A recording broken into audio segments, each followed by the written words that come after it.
يا صباح الفل. النهارده كده ريفيو سريع كده عن تلاجة كرياسي، وهنعرف ازاي هي شكلها ايه من جوه، والديجيتال اللي هو الموديل بتاع بريمير. تمام.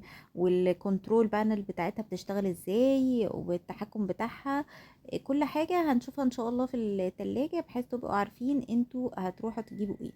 اولا دي بطاقة الكفاءة باين فيها الموديل، خدوا سكرين شوت عشان تشوفوه. الساعة دي 22 قدم، تلاجة كبيرة جدا. ضمان 10 سنين المفروض. بتيجي بالمنظر ده. اللون الاسود بتاعها خرافة، الميرور بتاعها تحفة.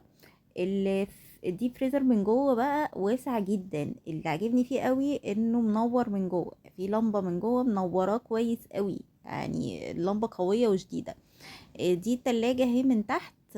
ده درج الايس والتلج بتاعنا. درج كبير وبيشيل كتير. تمام. ده التلاجة بقى، باب التلاجة بتاعنا. الباب اللي عجبني ان هما يعني الرفوف عاملينها 4، متجزأينهم. تمام، مش تبقى رف واحد طويل. بالنسبة للرفوف الأفقية العادية بتاعة التلاجة، زي ما انتوا شايفين، اللي عجبني بقى الإدراج بتاعة الخضار. الادراج حلو قوي يا جماعه، عاملين درجين مش درج واحد على بعضه. طبعا في الهيوميديتي كنترولر، ان انتي بتحددي درجة الرطوبة اللي داخلة. الحلو بقى في التلاجة انها بتعمل الارم لو انتي فضلتي فاتحة الباب كتير، تعمل الارم حلو يعني. وممكن هبينك في الكنترولر بعد كده، ممكن تشيلي الالارم ده.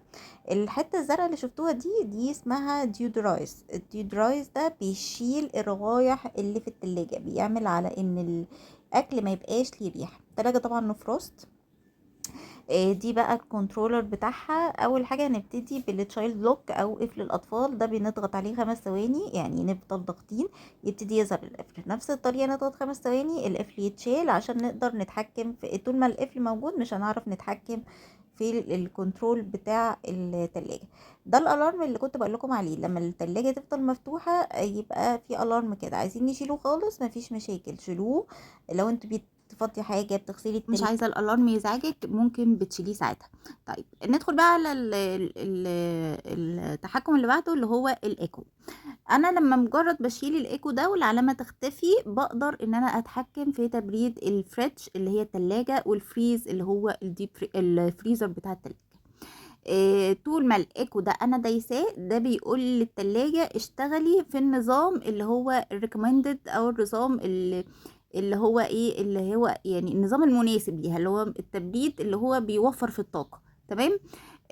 لو انا دوست السوبر، الايكو ده بيفصل، والسوبر يدخل ان يقول ظبطي على النظام ان تشتغلي في الماكسيمم بتاعك، اقصى درجة، تقوم هي درجات الحرارة متظبطة اوتوماتيك. نسيت اوريكم في الفريزر كمان، عجبني تنظيم الرفوف دي، الفيشه بتاعتها. انا التلاجة ادائها كويس، تبريدها كويس، وشكلها حلو. ده كان ريفيو سريع عنها. عجبكم الفيديو متنسوش السبسكرايب واللايك.